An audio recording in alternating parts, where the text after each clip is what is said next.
Cheers, everybody, and welcome to your favorite late night Friday night hashcast. It is Variables, and we are your hosts, Frigoli, Pedro, and Superior Buds, live every Friday night at 11 p.m. Eastern Time on YouTube, Twitch, and X. When we subscribe to Premium, or if we have subscribed to Premium, maybe you'll just have to check yourself. And of course, anywhere after the show, including Spotify and wherever you get your podcasts. Gentlemen, how are we doing tonight? Episode 43. A little ask us anything, kind of ask me anything, but ask us anything because there's three of us. So make sure you throw those questions in chat. We can see all of those streams back here in the back end on YouTube, on Twitch, on X. It doesn't matter where you're making that comment. Throw in your questions for us all night long, and we'll be answering them. We can kind of highlight them on the back end and make sure we get to them. But gentlemen, I'll ask again. How are we doing tonight?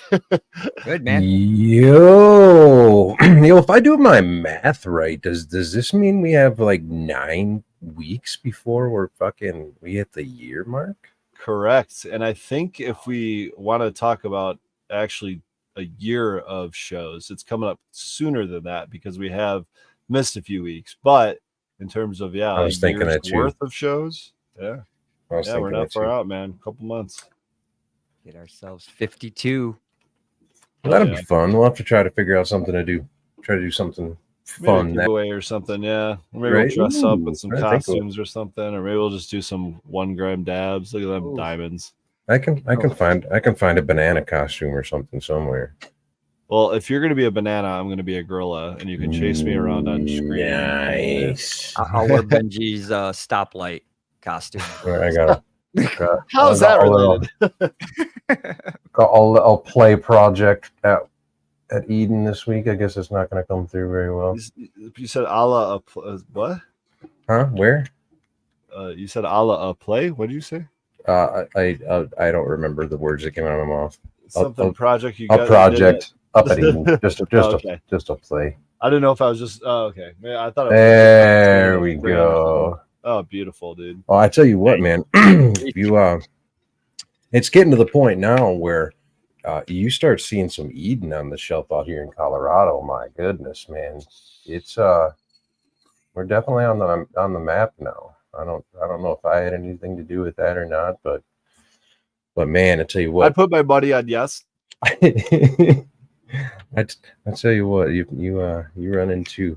I mean, I might put all my money on yes, Pedro. So we got 3 jars to play with tonight. I'm sure I'm going to play pretty big because that's just kind of what happens. So well, what are the flavors? We got some Trop B, some papaya, and some cherry paloma. I like saying papaya because it's just fun. Yum. I've got some do-si-do right now that I'm gonna get into here. I waited. I didn't pre-dab before the show. Oh, I did. I'm still on baby dabs. Last week I threw my back out again by coughing, so that's a little bit too large of a dab. My dumbass did 1.5 grams last night before I went to bed. I got the video. Why? I record because I have this big old. I think maybe I showed it last week. I don't know. I have this great big fucking banger that looks like it wants to eat 1 gram. We talked about it on the Let's Be Buds podcast. Was that the podcast? Takeover on Wednesday. Maybe that's what made me do it. Fresh. maybe that's what made it was fresh in my mind. No, I wanted to. Like I said, that literally that blender screams throw something more than 0.5 gram in me. And so yeah, it honestly was just about a little bit too much. My D2T, my dab to temp ratio was I don't know, could have been how many pulls? Could have been a little. I think I did 4 or 5. I was gonna say I think what you saw was it, but I haven't posted it yet. So I think it was 4 or 5 pulls, but they were fucking monsters, dude. Right. Just absolute monsters. That has a lot to do with it, right? Because I could sit here and say I've taken 1.5 grams dab, but if I'm doing the OG Pedro style, the very elitist style of taking only 2 hits off the top of the dab, well, then I'm probably not doing a whole 1.5 grams dab. But there's a couple things we mentioned. The dab to temp ratio, which we did talk about on Wednesday. And I'd love you to talk about that more here on this show. And then also, we're talking airflow and, of course, the other variables that there are. But I think probably the most important is maybe D2T. I got that right this time. Yeah, and then at that point in time, accessories actually start becoming more than just a cool visual factor. They start really becoming more of a heat retention unit, an oil spreading unit, and a surface area unit. Variable, in the dabbing thing. So yeah, man, there can be a lot of different variables that you really got to think of. It was kind of funny you mentioned that. Just before I was taking that dab, I was like, man, I haven't used this blender for a while, right? And I have this solid pillar, and I got 1.5 grams, and I'm like trying to do all the math in my brain. I'm like, man, if I go in and I just do this and it just fucking black, if it just turns black, I just smoke it, but just Chaz the Banger, I'm gonna feel embarrassed as shit, because you only really got one shot. You're doing 1.5 grams. Right. Fucking. What temp are you talking? I think we talked about this the other night. Variables depending on your unit, but with the Dabrite that I'm using, I got the Dabrite Pro, and I believe my sensor is clean. I guess I got to stick a cloud mop in there and clean it again. But yeah, I think I was probably 660, 680, somewhere in that range when I dropped it in with the solid pillar.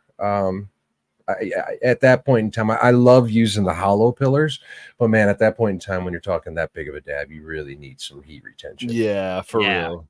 That's what I was going to say. Like that's got to hold heat really good. Yes.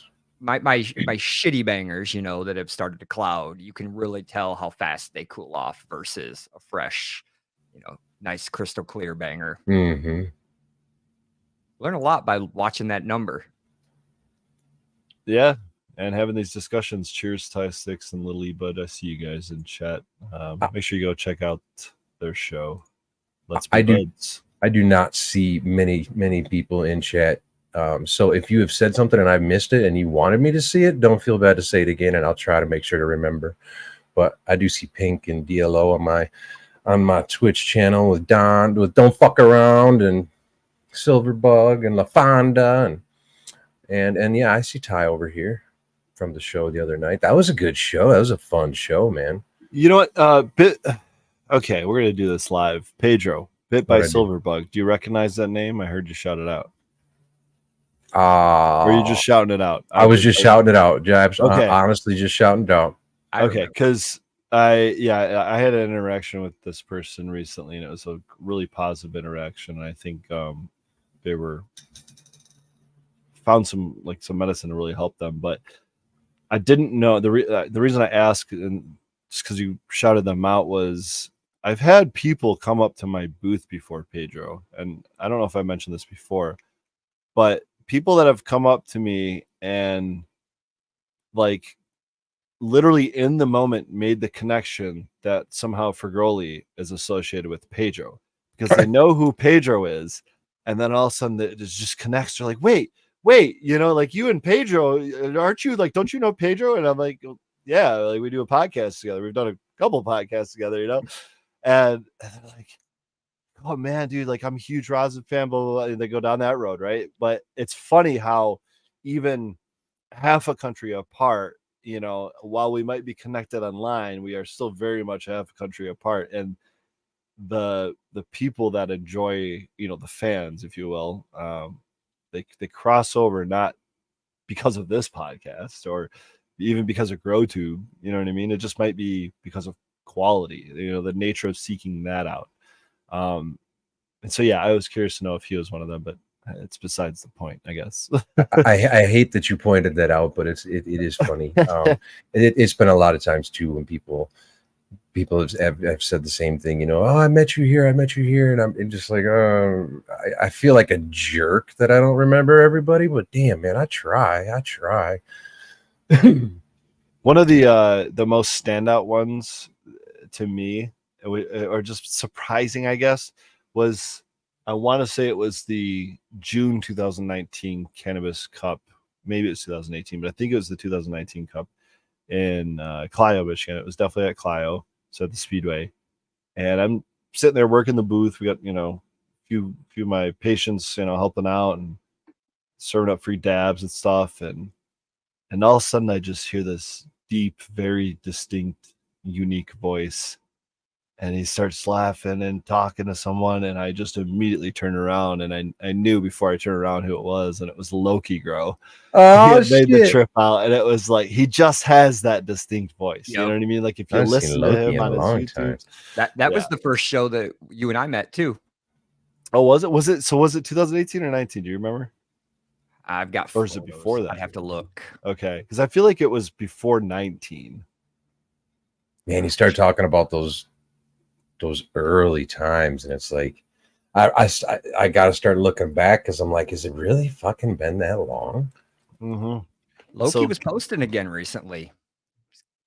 Got the goods going again. Get this, it is. I'm not sure if it's to the day.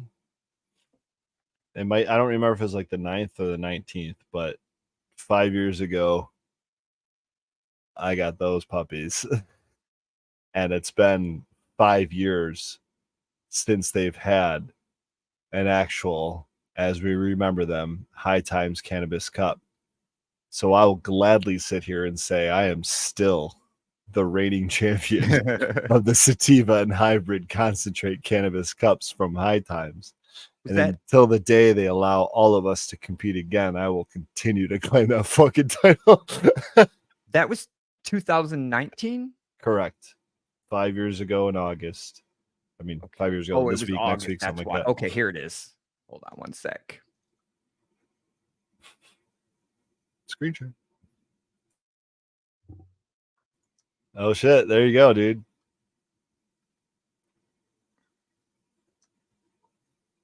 Fuck yeah! Can you send that to me? That's cool shit. Seriously like- though, can you Yep, send we that to were me? there with rep from Arden Lighting that Sure. time. I can't believe you pulled that up that quickly. I've never seen this photo, and I wish I had video of that moment. I tried. Yeah, don't be sharing. Don't be Yep. oversharing there. Not sure what all else that- is on there. Hold on. all those patents and personal tech you got back there. You don't want to give everyone your secrets. Let's see. I just wanted to make sure I had. Oh yeah, this was. Oh, wrong share. I know there's too many options. Yeah, Oh wow, look at that. It's a We- lot of seats. yeah. We, the wife and I both spun their little wheel, and we both won the max prize on it, and they shut Fuck down yeah. the wheel. That's awesome. It was fun. That was her first grow was actually those autos. So here I've got a bunch of different ones. I took come on. I'll zoom in on my wife right there for me for a second. It won't go any closer. I don't know. There it goes. That's a good photo. Yeah, I love it. I love it. Of course, R.I.P. Rory. Let's see. How come there it goes. Yeah, I've got Pedro keeps typing. There's in the fucking alt tab. Pedro's weekly fucking. I'm gonna send it to everybody's message. Was that twice this week? Damn it! Did I do it twice already? Yes. That was Why does twice. that do that? All right. You got all Hi. selected. Damn it. I hate think that's so- actually I remember how I ended that speech. I said, "Support your local florists," and of course, by that I mean your local caregivers. And that was the last time that we had an event like that. right. You know, It was a fun event. it really was. It was wild. Yeah, it was. That was VIP was like triple oversold. I think everything was triple. Yeah. There was estimated over 50,000 people there, which Yeah, we was do the crazy. we do all the merchandise for them. And so we were given the VIP and got to go and all this stuff. And it just was, even from what we saw, was a shit show. You know, it was just so many people. So you're the reason they were $50 t-shirts or what? No. Hey, that's not what we charge them. Right. Oh, I know it's not what you charge them. Yeah, I mean, we They were sell making them pretty for pennies. 18 and make a killing. So Yeah. we do have our first question though. I'll take this. When in the last wash or two, what do you do about excess foam? And is the foamy hash worth collecting? Guys, this is a you question.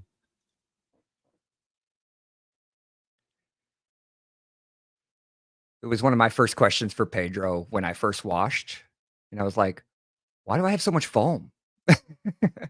Well, then answer it for me while I'm over here dying. We didn't even notice. I just wash My it out. toes are sweating, remember?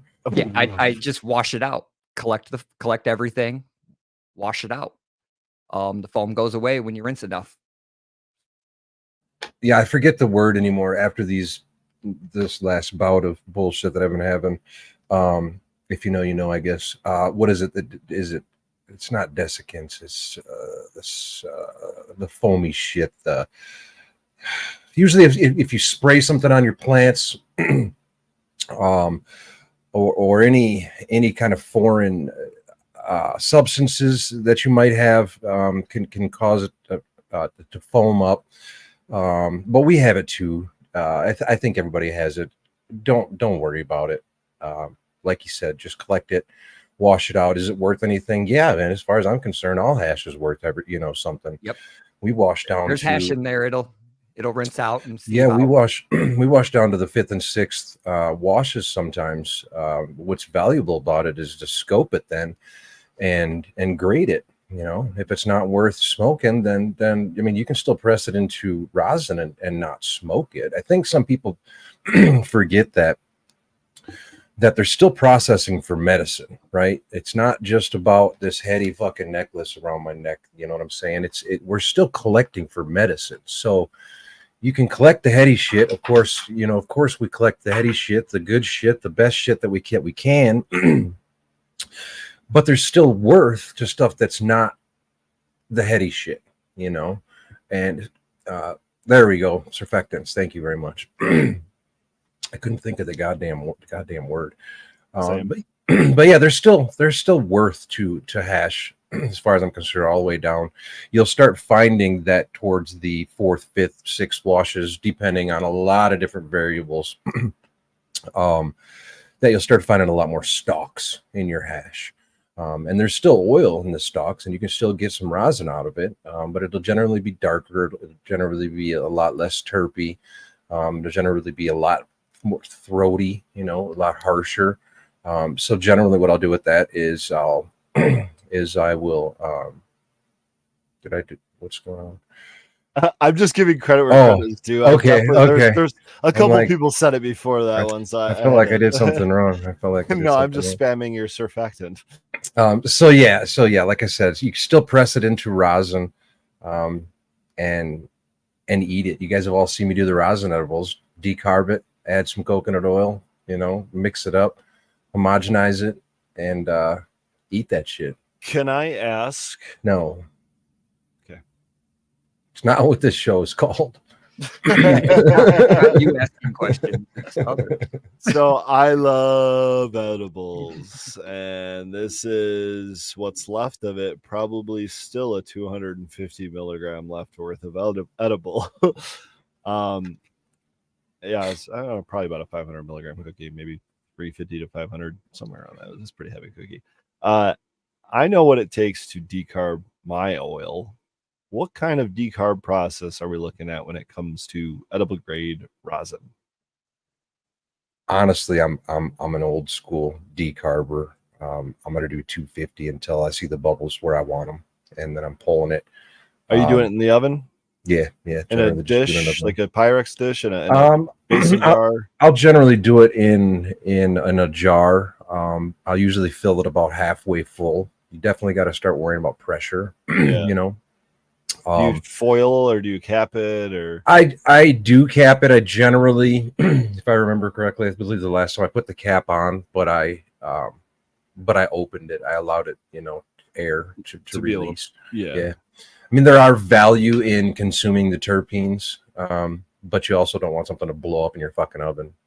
Yeah, I mean, really, I don't know how much you're really going for terpenes when it comes to decarbed oil, but definitely value in them if you can maintain them. You know what I mean? I usually just cover it with foil, but you know, I guess it kind of serves the same purpose, honestly. Are you stirring or agitating or anything, or just washing it to wait for the bubbles to stop? Generally, when I do my stirring is after I add the coconut oil, and then I'll stir it and homogenize it. And that's generally enough. So you've decarbed it at that point, though. Yes, correct. Okay. Yep. How long? You said at what? 250? Yeah, 250 until it stops boiling. And man, I haven't done a decarb process for quite some time because I was kind of stocked up. Yeah, but it was like muscle memory for you. You've made so many fucking rosin capsules. I mean, what is it? 250, like 25 minutes, 30 minutes, 35. I mean, variables. How much are you going through? well, you said half a jar, right? So half. I don't know how big the jar is. Maybe. Yeah, exactly. You can have some pretty goddamn big jars, right? You know? But yeah, I mean, within an hour, generally, you can get it done. You know, and then you just got a jar of oil that you can then fill at your leisure. You know, and I mean, and you can throw in the ratio of the coconut oil, which is what I use, to rosin is what really becomes the biggest factor. The biggest factor, big time. Why is that? It becomes your strength. You know, you were talking about a 500 milligram cookie there. I'll eat an edible. I love eating an edible, but I'm a sexy motherfucker and I try to stay Yes, sexy, you are. right? So I try not to eat as many cookies and brownies and whatever. Pedro's amount that he wants. That's like a lot of cookies. Exactly. When you were talking, I'm like, well, I'm eating that whole More cookie, than the you butter know? can hold. I mean, really. So you know, I'm taking between 100 to 500 milligrams at a time, generally. So that. Growly missed out on our discussion about the numbers that we did, all the math. Oh, dude, we fucked up so many times. That was Did funny. you guys do math live last We week? did. And We did. I had It was Notepad dumb. open and like it took forever. It's like and then rule number 3 of podcasting. Yeah, no, we just definitely closed should the not have. Notepad like 2 days ago. We were trying to educate, you know, a little bit about the whole thing. And man, dude, the variables and everything it got so goddamn confusing. And I was so embarrassed about how That's why I had to bad. type it. I couldn't. Yeah, get out the spreadsheet. Holy shit. Dude, it was a little nuts. We definitely should have skipped that. Well, what was the problem you guys were trying to solve, and did you solve that problem? We were trying to figure out the rosin to coconut oil. So are we going to do it again? Let's try not to do it again. We were trying to do the rosin to coconut oil. So if we're doing 50-50, you know, you don't got to use numbers. Just tell me what you're trying to solve. Yep. That's what we were trying to solve. We're trying to find, you're trying to find the ratio. So if you're doing a 1-to-1 ratio, then you got to find the strength of the rosin that you're putting in. And then how much rosin you're using. I think that was essentially the amount of variables. But for some reason we dropped the ball pretty bad. It was definitely pretty entertaining. But you know what, my again, this is just what works for me. And like we talked about on the Let's Be Buds podcast on Wednesday, like there's so many variables. It comes down to your philosophy, and whether that's growing, processing, or just your view on hash, or maybe it's how you make your edibles. There's a lot of variables, and there's a different philosophy on how do you attack those variables. As long as you get the end result you're looking for, that's all. Exactly. And so repeatable results, like Superior Buds always says. Took the words out of my mouth. I've spent a lot of time. Well, not a lot of time, but maybe that too. A lot of money testing, the oil pre-decarb, post-decarb, in an edible, at certain different weights and capacities and all these things, right? I like, and here's my secret number, 65%. So if I have 1 gram of oil, I'm going to consider that once decarbed 60 or 650 milligrams of THC. And I think that's, you're muted. Yeah, I think we were doing 70 last week just for Yeah. round ball fucking numbers. Okay. You know? And Made the again, math easier.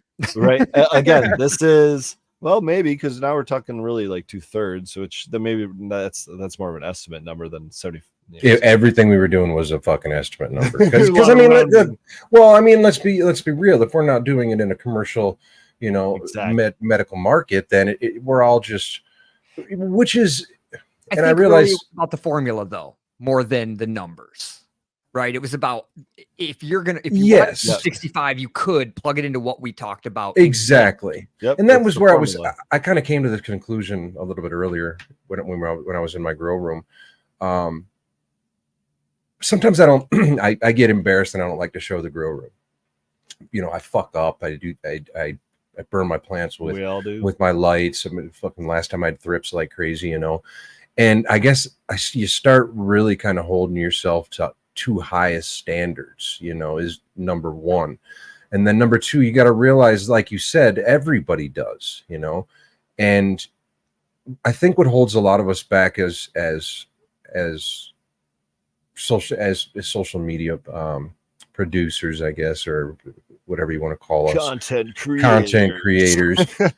We start letting the comments get to us, right? So if we're not doing something the way everybody else does, or the way that they're telling us to, we really kind of let it get to us. And what we really kind of need to remember, and what I kind of came to the conclusion of, is to show how people can do it at home. You know, because not everybody has thousands of dollars to get a really nice dehumidifier, a really nice humidifier. So maybe they bought that one off of Amazon, that nice one off Amazon. You know, they bought those 2 nice fans. Well, they're still off Amazon because that's what everybody else can buy, you know. So you try to remember, getting back to where we were with the medicine, is just kind of letting people know the process of how they can do it themselves at home. You know, so when we start talking about coconut oil, you know, maybe we're not melting it and sucking it up into a syringe and making sure that we're exact. You know, maybe we're just using a fucking spoon and kind of eyeballing the 1-to-1, you know. So I think what we got to remember is, like you said, content creators, is that we need to speak to our crowd, you know. And I'm not a fucking scientist. I'm not somebody. I'm not that guy, you know. So when it comes down to the big numbers and to doing everything on that level, that's just not me. So I like to just try to stay with showing people how I do it and how you can do it yourself at home on more of a, I don't want to say budget level, but you know. Well, and that's as more states come online, you know, more new growers. There's more new growers than there are the old growers teaching. So you gotta remember who we're talking to a lot of times. And yeah, I agree. But I don't agree. Also, chat, you want to fight? Let's go. Hey, quick shout out to 248 Glass. They're in chat right now. They made this lovely giant glass straw, which I'm holding on to and not using because I've already gone through a couple of his straws, just breaking them, slamming them in the dishwasher and breaking them in half or whatever it might be, you know, dropping them from too tall of height. But 248 Glass, you're gonna be there tomorrow. I don't expect you to do this last minute, but I do need some shorter glasses. I don't have very many tall drinking Glasses, devices. Sure. Yeah. So I need some shorter. This is gotta be like a, so it's 12 to 14. I need like an 8 to 9. I need a couple of them. Ooh, starting to get me. They're too big. They're too big. And I like them, you know, thin. Well, no, I'm just kidding. I actually like the wide mouth ones, but damn, bro, you're turning me on over here. Do you like the ridges? Straw. It really is with the like, little alligator eyes on top. You got variables over there. Yeah. Shout out to Frank Glass. Go check them out. I don't want to miss some questions. Our show has asked us anything, so I want to go back. I saw some questions. There's one here. I'm not going to answer it, but I'm going to shout it out. We're talking about fats and stocks, fats and lipids in the stocks and whatnot. And this it's kind of coincidental that you asked me this, because it's been something that's been going through my head. As a matter of fact, it was literally going through my head in the shower this morning, as to how we as processors keep fats and lipids out of the final product, what the fats and lipids do, and just like you said, is there more fats and lipids in the stalks and or heads? And I honestly don't have a hell of a lot of super good answers on that. And I'd like to get some more, some processors on, maybe on both sides of the fence, as solventless and hydrocarbon processors, to answer that question a little more sufficiently. I'm maybe a little embarrassed that I don't have the answer, but I don't, and I want to just make sure that I shouted out your question and that I wasn't ignoring it. And then I remember there was something else down here a little bit further. Like I said, I just didn't want to miss any questions here. I'm back. My internet just took a shit. Someone else here. Hold on. Don't move on. Oh shit! Sorry. What was that last question? Stocks, fats, stocks, fats, and lipids, and yep. Yeah, I have some comments to make about that, because that is a huge goal of mine, is to reduce as many fats and lipids. And the way I go about that is a method in which solventless just cannot do, and that's by utilizing dry ice, to the extent that while I'm removing the cannabinoids and terpenes from the material to collect them in my my material, or my collection basin, if you will, I'm operating at a temperature of about -40 to -70 degrees Fahrenheit. Obviously, water is going to freeze at that temperature, but solvents don't. They remain liquid, and it will dissolve those terpenes and the trichomes and the cannabinoids that we're trying to get. And with pressure and movement, I can force those into my collection chamber and collect them. And what's left behind is a lot of fats and lipids. And what I've noticed with like a trim run that might have more like fan leaves in it, maybe a couple more stems or things like that, I am going to get more fats and lipids. And so I think that there is probably a significant amount more fats and lipids in the stems, but also in the fan leaves themselves, because again, we're trying to target the trichomes, right? And so if we're including things that don't necessarily have a high volume or volume to mass ratio of, or maybe weight to mass ratio of trichomes, right, of those cannabinoids and terpenes that we're seeking, all we're doing is washing like a very low grade material. So it's not to say that you can't get cannabinoids and terpenes and the medicine off of or out of a fan leaf or a stem, because we know that those things can contain trichomes, but at the same time, it's going to be such a minuscule amount. It's like, kind of where's the break-even point, right? And I think diminishing returns for sure. Yeah, and for something like a solventless wash type process, that's not that's why all that stuff gets thrown at like a CO2 or mass scale hydrocarbon system, because they're just trying to get everything, like every little last bit out of it. They're not going for quality. Yeah, I guess if I was going to give the answer to the information that I have, that I know, it's we can't wash the waxes and lipids, fats and lipids out of the product, but what we can do is minimize, like you said, the stalks, and keep it to the trichomes as much as possible, and then press, separate them, in the separation process, and then press what we want to accordingly. And I believe that there's also a pressure to heat ratio that we're walking, that I would like to get a lot more information from a lot of other processors as well. Well, on top of that, if you can remove just the trichomes, again, you're going to have a lot, same idea with the ratio, right? You're going to have a lot higher content, or amount in terms of volume of cannabinoids and trichomes inside of those trichomes versus, cannabinoids and terpenes inside of those trichomes versus the fats and lipids that might be in the SOX systems, etc. There's still going to be fats and lipids, that we know that it's like the waxy layer, that kind of maintains the shape, if you will, of the trichome itself. Like, that's not necessarily what we want, but we're getting down to such minuscule levels that this is where the testing and the science comes in, Pedro. And I think that having those discussions with other professional saltless processors is the only way you're going to figure this out without actually doing the math or doing the testing or doing the science. And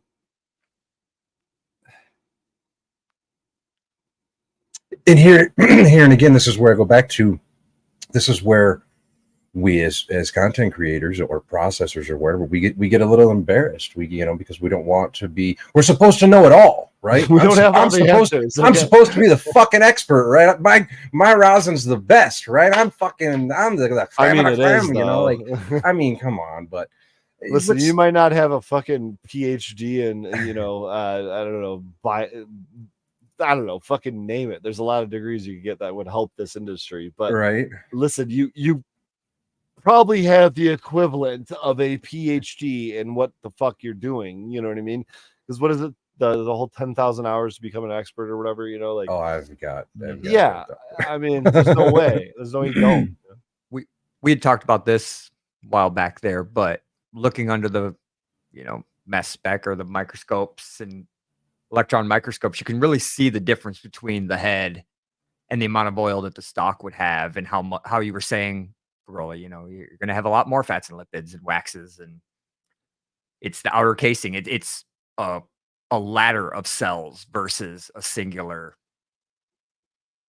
It's like concentrate the good stuff so you have less of the bad stuff. That's kind of like what you guys are doing. Whereas we're trying to like just do everything we can to leave the bad stuff behind over here. I was going to say, like, let's be honest, when you start blasting stuff with hydrocarbons, like, you're getting everything through.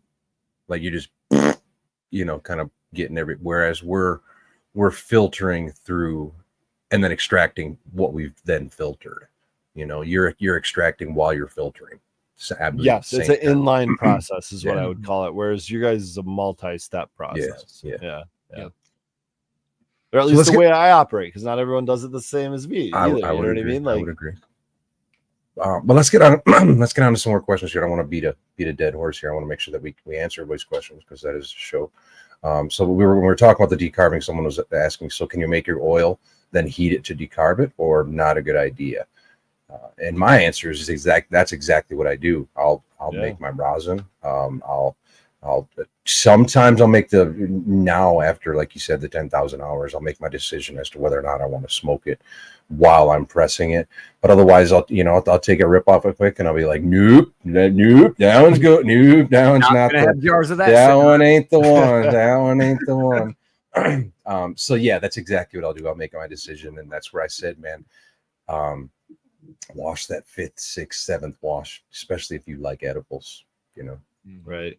Yeah, squeeze over. We talked about that on. Oh, wrong button. We talked about that on the show, Let's Be Buds, where how you asked, how do we judge how many we do? That was the wrong button. Wrong button. But that's I've hovered it so many times. I'll be honest. I've almost clicked. It needs to be on a different location. For real. All right. Sorry. So on Let's Be Buds, we were saying. How many washes we do, and at home it's. I need another day. First wash, and what I get out of that first wash determines like how heavy I'm going to beat up the second and third wash. And am I going to try to get everything I want out of the second wash, or like, is the first wash amazing and I'm like, oh yeah, the second wash I'm going to take my time with. Yeah. It just really depends. If you look at the first wash and you're like, oh, it's good, but I'm not going to spend 3 hours on this freaking plant. Let me just get to other material that's better. That's why I have a mix of shit to wash all the time. But there's, that's like the repeatability, but like through different variables, right? Like throw in a couple of variables, but try to get the repeatable results.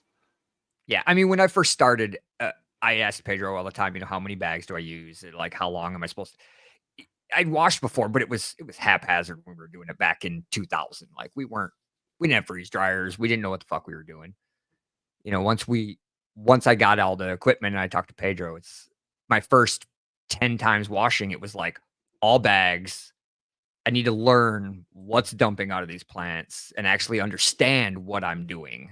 For me, that's the only way to learn. You know, you tell me all day long I should only use 4 bags, and I'm down to 4 bags now for most of my washing. But still, it's nice to have the experience of why am I doing that. Mm-hmm. I have to agree with this comment. Spartan Grown says, I find BHO filters out more than rosin by filtering out all the fats and lipids, which I don't know if it's all of it, but it's definitely more. And that results in a cleaner banger and a hit than a rosin hit 9 out of 10 times.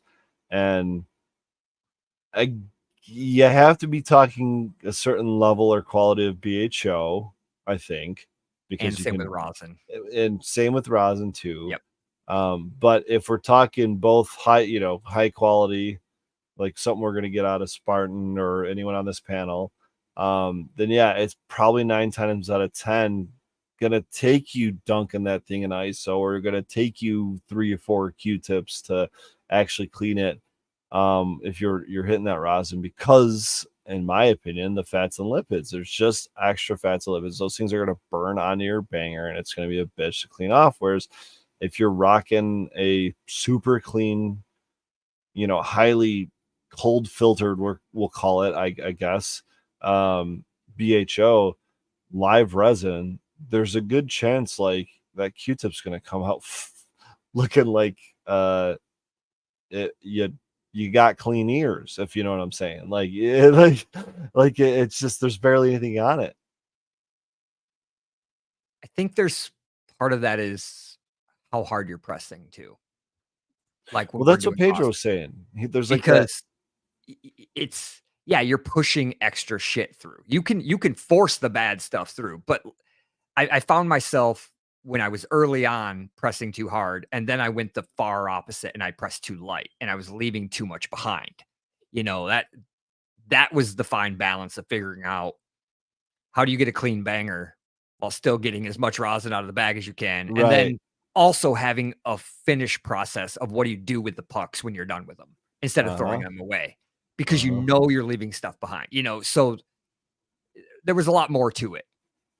And that's a good point. It's like you can kind of have your own cutoffs or your own like process that limits the low end of the quality, and that might reduce the overall volume or your returns, but that doesn't mean you can't go back and get that return, especially when it comes to rosin bags.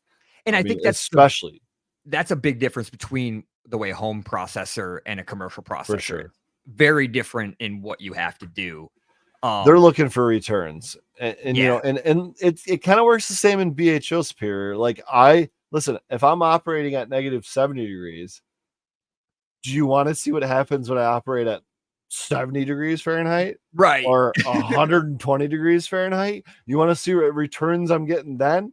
You 3.5%, let's triple that. You know what I mean? Like gosh.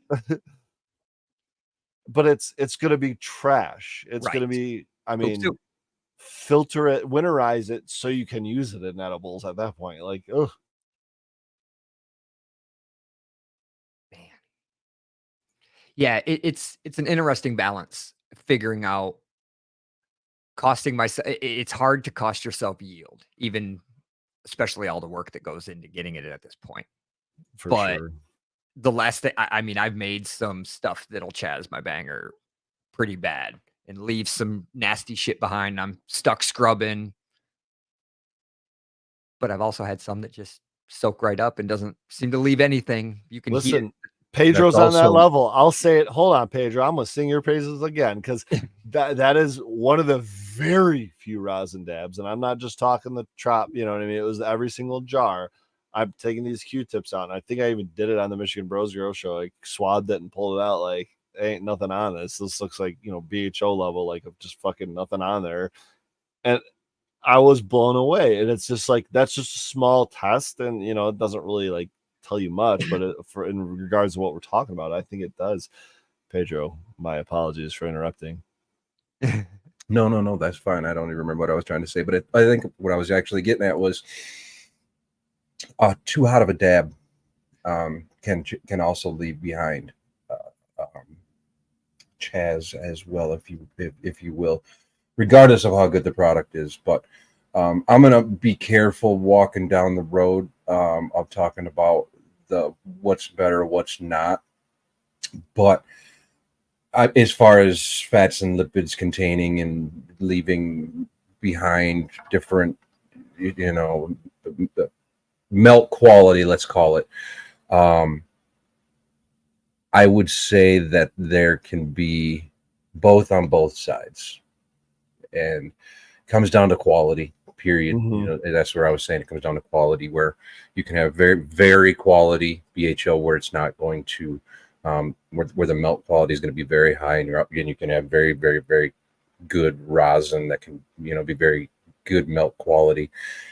But you can also have dog shit on both sides as well. Yeah, you can have you can have BHL that's gonna black your banger up like like a Chaz you've never seen before. But to your point with the fats and lipids and stuff, I don't know if anybody's mentioned this in chat yet, but when it comes to things like topicals and edibles, like fats and lipids are actually a good thing to have in there. So that's why I do like a edible grade BHO, because I know that I might be leaving a little extra fats and natural plant fats and lipids in there that aren't going to be chazzing up a banger or anything. They're going to be getting applied topically after being mixed in a pretty fantastic ingredient list, or ingested orally, in which it's going to help transport that THC into your system because it needs that, So it's not I'm soaps. Like there's a lot of reasons that you might want to collect the fats and lipids too. It's just such a low value product in the grand scheme of things that most people are chucking it. Well, and that's what I was saying is wash those fourth, fifth, sixth pulls, and there's nothing saying that you can't put it aside and run it at a later date. That's why I've done that quite a few times where, I'm like, all right, today's food grade day. I fucking hate it, but today's food grade day, it is what it is. But yeah, I think there's medicinal value in everything. And even on the rosin side as well, it's not done at the rosin level. You still got those pucks, and, everybody looks at those rosin pucks. They look at the, to see how much they've gotten out of it. Right. Well, I think all of us can understand that there's still rosin and that there's still medicinal value in that material. And we've proven it, of course, but there is, and they should be saved and they should be used, and they can be used for topicals. They can be used for edibles. They can be used for a lot of different things, but and just the quality so that you're getting, it's upwards of 20% in my hydrocarbon extraction experience of what's left in high grade, high quality live rosin bag. I don't even know if I'm saying that right, but like a fresh frozen solventless to rosin to leftover bag. Like, yeah, I mean, better returns than any trim run I've ever done, any fresh frozen or dry, like, but it's already concentrated. That's the thing. Right. It's like, think about blasting BHO, like you're going to have a high return. I didn't see there was a starred feature over here. That's fucking nice to have. Oh yeah.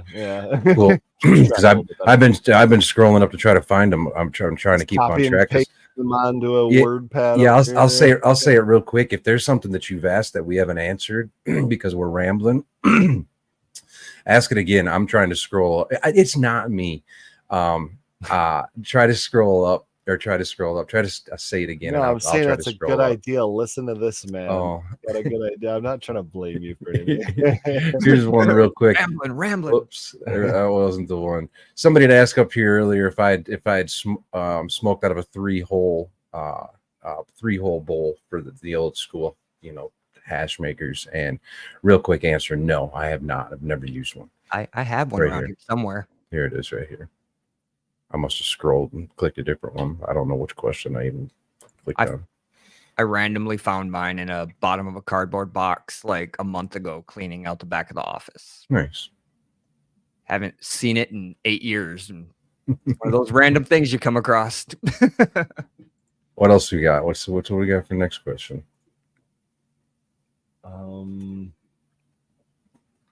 I think Alyssa starred. First, did we get to this? First time washing, I put a single tray in the freeze dryer for about 24 hours now. Taken out a few times to check. The large Pagel's already saying, don't do that. Don't fucking open it. Don't. It's like seedlings. Don't give it. That's like the worst thing you can do. Like I'm sorry to ruin your day, but you've horribly fucked up already. But what's the rest of the question? All right. So first time washing, I put a single tray in the freeze dryer for about 24 hours. I've taken out a few times to check. Don't do that. Large chunks can be broken apart, but they still seem tacky and floppy, not brittle like powder. Should I increase the temp from 30 degrees to 40 degrees or just keep drying longer? What's the solution after you've already opened it up? Dry longer. Yeah, I mean, you're basically just going to kind of have to run the freeze dryer a little bit longer.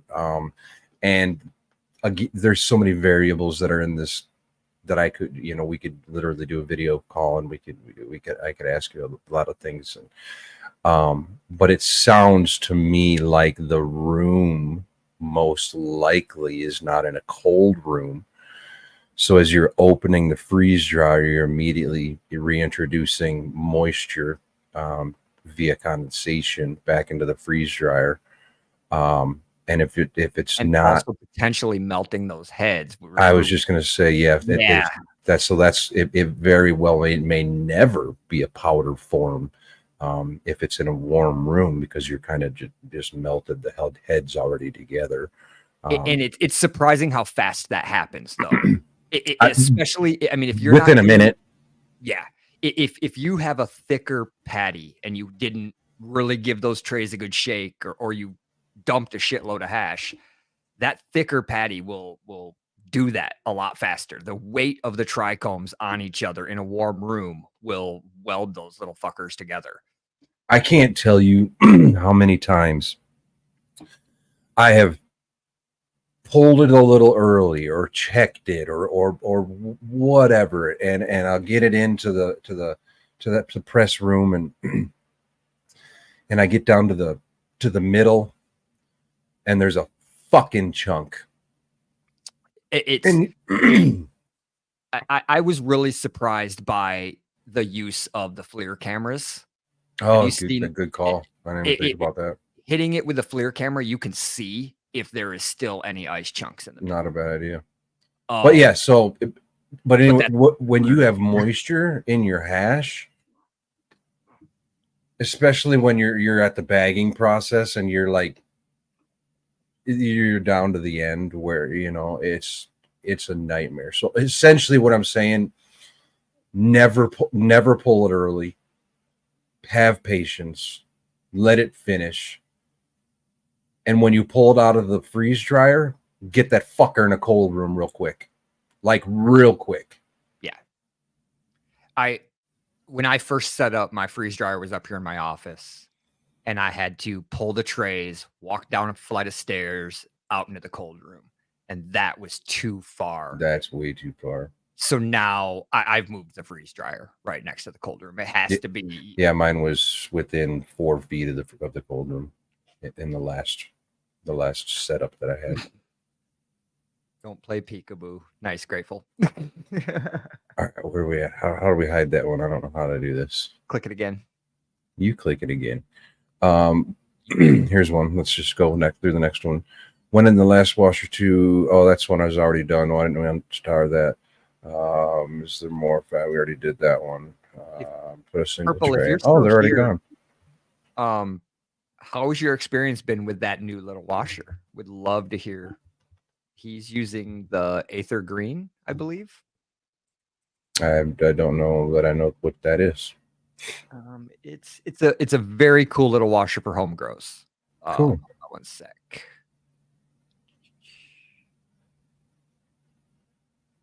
Might have to look into it then.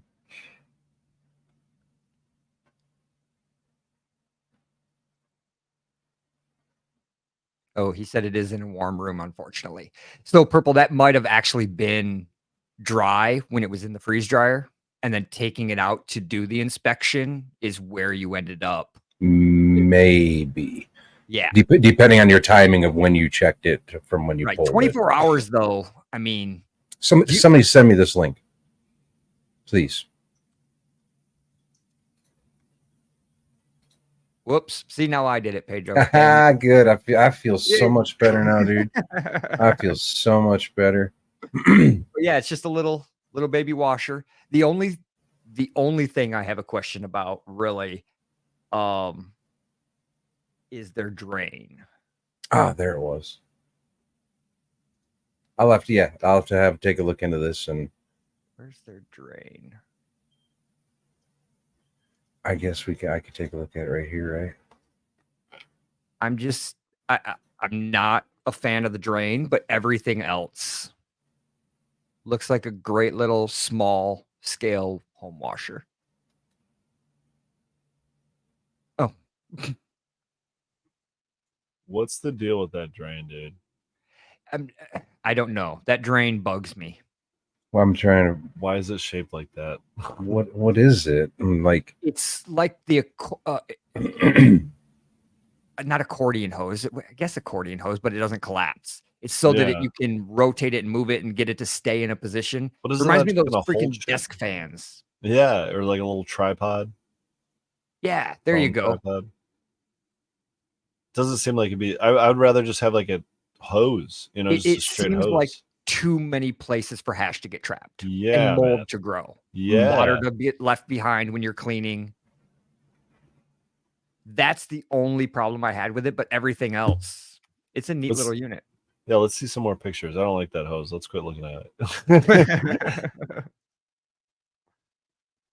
Oh shit! Okay. So it is a small little tabletop unit. Yeah. I like the bag drying thing, little stand or whatever they had. Nice clips on there. It's got the insulation jacket. It's got the bottom screen. There you go, Weezen.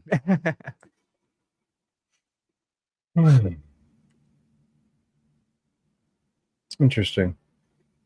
I'm going to look at that more. I've got thoughts on both sides.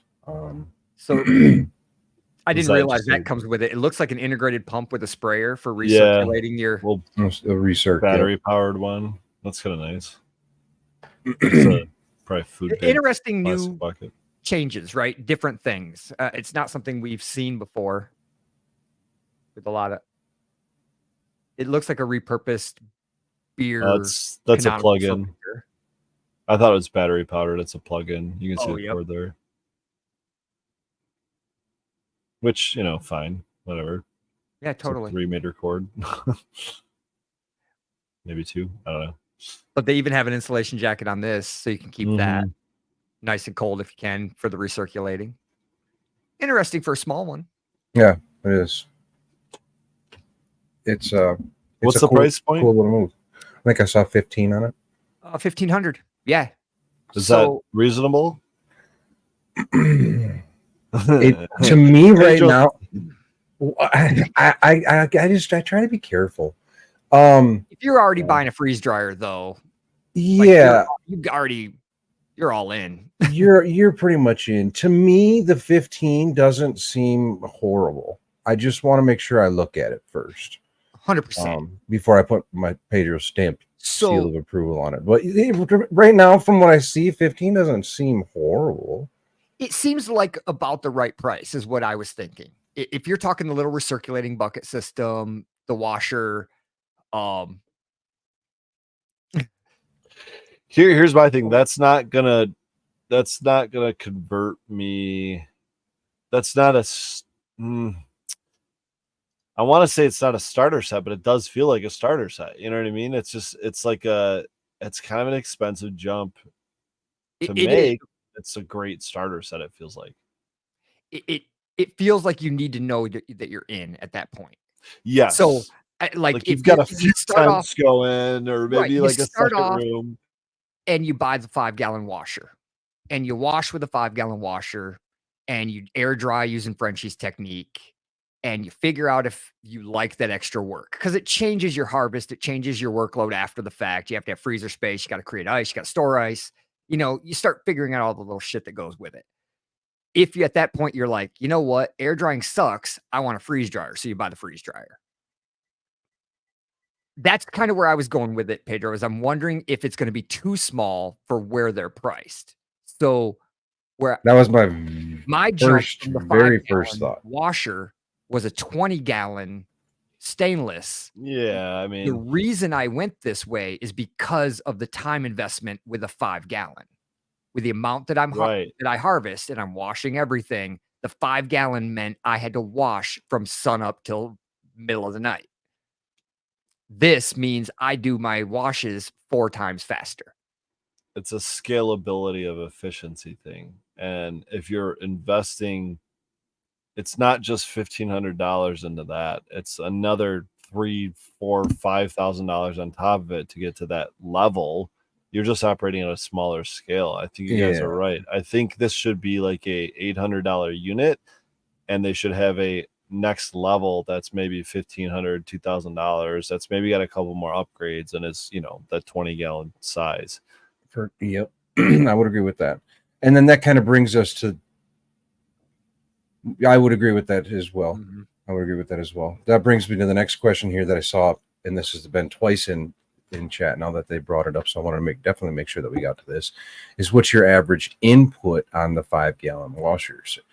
And unfortunately, everybody wants a number. Everybody wants how many grams to throw in. They want that number. And for me, that's not what it is. It's more of a visual volume. It's more of a kind of a 50% full ratio. Maybe a little bit more than 50%. Maybe that's 65% full. Rather than in grams. Yeah. So how some strains are like real dense, like hard nugs, and some strains are this big fluffy, like colas. Is that kind of what you're talking about on how? Like, that's exactly what I'm talking about. Okay, yeah, 100%. Because 500-600 grams of one strain is not going to equal the same volume as 500 or 600 grams of another strain. It could be 1,000,000%. 250-300 grams is the same volume because it takes away. But can I also ask a follow-up question? Do you find that the strains that take up more volume but have less weight give higher return ratios? Ask that one more time. Sorry, I was looking up chat here. So you got dense strains, and we'll call them fluffy strains for lack of better words. The fluffy strains that take up more volume in your washer, do those give higher returns? Yes. Yeah, per volume. Okay, that's what I imagine. Just because it's harder to access those trichomes, right? On a high density strain. Yeah, I do not want big dense nuggets. I don't want dense nuggets at all, but I definitely don't want big dense nuggets. I'm looking for more of that. I'll go with that term, airy, fluffy kind of, more of a fluffy kind of airy. Since I've switched to washing 100%, I've adjusted my parameters to avoid dense. I want bigger, fluffier, airy. I'm fine with foxtails, all the other shit. Absolutely, dude. Foxtails are just fine. Dude. That's more fucking surface area. I'm just fine with that. Yeah, when I'm growing and I'm looking at something, just like somebody's looking at something for a cultivar for its growth structure or its terpene content or this and that. A hash maker's looking for something that's going to throw some trichome accessibility. Yeah, there you go. I like it. It's surface area where trichomes grow. Doesn't matter what that surface area is, where it is. As long as it's got the trikes, and as long as I can get to it, Right. And that's why I brought up like trimming. I think it was on MBGS. Now I think about it, on Sunday. I brought up how important it is to trim to those last nodes all the way up, like if you're preparing for fresh frozen, because you can't be throwing a big old, it looks cool, your 5.5 gram nug that you could have dried and sold as flour or whatever. But guess what? That 5.5 gram nug that's now in my column like that isn't very helpful. And you've also left a 0.5 gram of stem on there. You know what I mean? So it's just like, can we maybe just do this better? Yeah, my first wash was not trimmed for hash. And so I had and I also made the mistake of stacking the bags. And, I had nice solid blocks of bud. It's great. It was fun material to wash. All right. Explain stacking the bags. Weight inside the freezer. I have a vertical freezer. So the thought was you put them in the bags, you seal them, and you drop them in and you start stacking them. I see what you're saying. And then you get about to the fourth one, and that bottom bag has got all that extra weight, and the bag is pressing on, squeezing your trichomes and breaking everything. Yeah. It's just a mess. So you get stuck together. Properly vertically stacking so you don't put weight of each other on it. Or get an upright freezer with some shelves in there, and or just use containers that can be stacked in your freezer. Right. Yeah. We have walk-in freezers Ah. at Eden, and of course we're going to use the stackable capped units. The black with the yellow, the tops, whatever the hell they are. Yep, I got a million of those. Are your walk-in freezers built into the building, or are they a standalone unit inside of the building, or are they standalone inside the unit? Okay. Standalone inside the building. Okay, because I've designed a few different processing facilities that had different types of freezers, and I've always been curious to know what everyone else is doing. You go behind a Wendy's, right? And there's not just a dumpster. Sometimes there's a freezer back there, and it's like a big ass walk-in freezer or refrigerator or something in there. It's like butts right up against the drive-through screen, They're always right there. Yeah. It's and the addition. You also have the trailers they drop off that are the giant freezers, people that didn't design their facility, and now I'm out of freezer space. You got too much food. Not enough space. Well, I'm gonna take another dab while everybody else starts thinking about more questions. What else you guys got? I think I've scrolled back. I don't think I see any that we haven't got to. So is this one? Shouldn't one tray be dry after 24 hours? I'm curious his FD settings. Generally, the freeze dryer settings that I recommend, most of the freeze dryer runs will run between 30 and 36 hours. Yeah, I was gonna say I go generally about 30 hours. Just depends. I notice it's different where my shit's at too. Fucking love it. Who did it? That wasn't me. It wasn't me. I didn't touch the keyboard. You did it again? No, I didn't. I was touching my nipples, dude. I don't touch any. No. That was 100% intentional. Trying to get some questions here. Come on, let's keep the questions rolling. People, we're at our halfway point. We're all ready for another dab, but we want to hear some more questions. It is the variables. Ask us anything. AUA. I love it. I love it. I generally won't run my freeze dryer unless it's full. Yeah, I don't generally run, but again, we need to remember we got home growers, right? And maybe they ran that 4x8 canopy, and they got 2 ounces of hash, and and they're ready to, or you know what I'm saying? They don't have as much, right? Yeah, it didn't dump or whatever. Yeah. Or their run was just what it was. You run what you end up with, obviously, and sometimes. But I don't know that I've ever had just one tray to run. And I'm trying to remember there was one tray, if it was the top or the bottom tray, was the better idea. The heat rises. There was a better tray to use. Top tray is going to be warmer than the bottom tray. I believe that have you seen is it Pele that's got the freeze dryer modification where he like changes all the sensors and replaces? He does. Yep.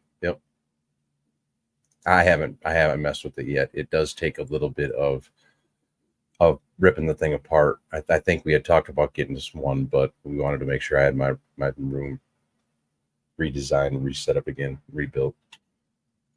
Yeah, I don't really want to open my freeze dryer and change all its guts Yeah, out. it scares me a little bit. It Right. scares me a little bit. That's an expensive piece of machinery that Right. it works. It may piss me off every now and then, but it works. I'm afraid after I do that, it won't work. I'm heating up over here for a dab. You guys want to join me? We're about I'll call it a minute and a half, 2 minutes out. Well, the beauty of this Enel coil is the fact that you don't have to wait for your torch to heat up the banger. You It's really just need to make a awesome. graphic you can pop up when you do this pitch. I think I do. And speaking of graphics and speaking of questions, we'll pop in on this one from our buddy Spartan Grown. Is it true? The bigger the beard, the better the processor? I'm And fucked. I mean, there are some times when you just have to Google Spartan grown beard on fire and you find a meme generator with his beard on fire and he's sitting on a Game of Thrones guitar. Fucking, what is this? Who made this? I don't know So who made it, but I forgot about the beard on fire. Spartan, your beard might be longer than mine, but it has incurred some damage in the past. And I you know what? I think I have to agree. The bigger the beard, the better the processor. I'll give it up to Spartan and Pedro for this one. I would have to agree there, but I got to go back and say that unfortunately, you just can't get as manly of a dab as I can over here with this blender. With your Don't make me make this Yeah. red hot. I will turn this thing up to 1200 degrees, and I will be crying in a minute. You really want a dab competition with Pedro? No, I don't. That's what I'm saying. Don't make me do this. We know emails can get hot. That and my dab rig is not clean at all. So maybe next week. I was scrubbing mine 10 minutes before the show because she was a little dirty after Let's Be Buds. Yeah, I regret not doing mine. Well, the backup one is clean, but I just haven't swapped them out and unchazzed my banger and all that fun stuff. Let's see. What we got Here's on? one. Do you have a trichome type yes. you feel washed better, like the shape and form of it? And I know there's an answer to this, but I don't know it because I'm not a solventless guy. I don't focus on these things. I just want to catch them all. Yes, absolutely. That's another kind of a thing as you're going through, as we're talking about characteristics that we're looking for, growth, that we're looking for, if you're growing for flour, it's something completely different than growing for hash. Again, you want that dense flour for flour if you're going to, you're growing for flour, but if you're growing for hash, again, we want more of that lighter, fluffier kind of flour. Well, the same thing with trichome heads when you're going in. If you have a really sandy trichome head, you can pretty much assume that doesn't have a hell of a lot of oil in it, so it's not going to press very much. Now, if you have something where you're going in and it's just sticky as all hell, Greasy. that's beautiful. Well, there's a difference there as well. What? Now, if we're talking between sticky and oily, fuck oily. Oily is as bad as sandy. So there's that medium in there. But generally, what I'm looking for is what I like to call a sticky sandy. And what I'm kind of looking for there is definitely a fat head. So when you start scoping something, you want something with a fat head. You want something that is, yeah, you want something that has skinny neck, fat head. So it's going to break, it's going to drop without a bunch of agitation. And again, we're talking about that ratio. So you want something that's going to have the most oil to the waxy cuticle content. So to answer your question, looking for forget the wax or forget the sticky sandy, because that's just going to confuse everybody. Sticky, and if you're going to get down to scoping it and everything, which I think everybody should do, but not everybody necessarily does. If you're going to get down to scoping it, then you want something with just a fat head. Now, can I ask something on that same level? What about those plants that the trichome heads just seem to sieve off on their own? You know what I mean? Like when you're like trimming them or something, they're just dust everywhere. Are those better? I would assume those are better for your process, right? Versus like a greasy. Frenchie called it the ripe fruit just falling off the tree. There you go. Okay. What about this? Real quick there, my variable, real quick, right there, to add at the end, my variable is that I don't trim. So I can't answer that question. We're talking about fresh frozen. Yeah. So I can't answer that question. But then that's a very big variable to consider. And it is. And I think, I'll be honest, I think it's important to take those plants into a flower state if you're also taking them, solely for the purpose of fresh frozen, just for the sake of educating yourself. Doesn't hurt to have that education. Yeah, because I mean, I've seen a lot of plants finish 2 weeks later than I thought they would too. Mm-hmm. And so that goes to this question: when are you pulling plants? Because I've heard in recent years, I guess, especially when the rosin game really got big, that a huge amount of people were pulling quote unquote early for lighter color. Like we're talking, 6-7 weeks or whatever. They were. Yeah. Are they still? A lot of some places. I'll bet a lot still are. Yes. Mm-hmm. Okay. And it's racier, right? You lose. lose. Yeah. It is. It gives you, it's more of a sativa high. I call it sativa. I know what you mean. We know. I hate it, but I'm in the fucking market, so we have to fucking do it. We're here.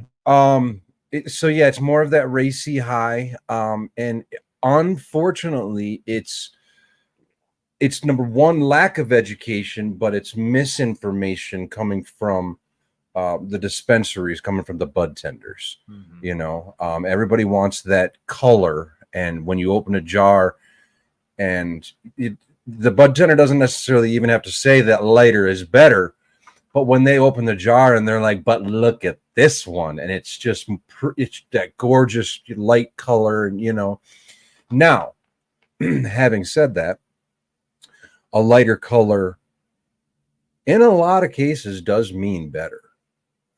There are, if you get into a darker color, I will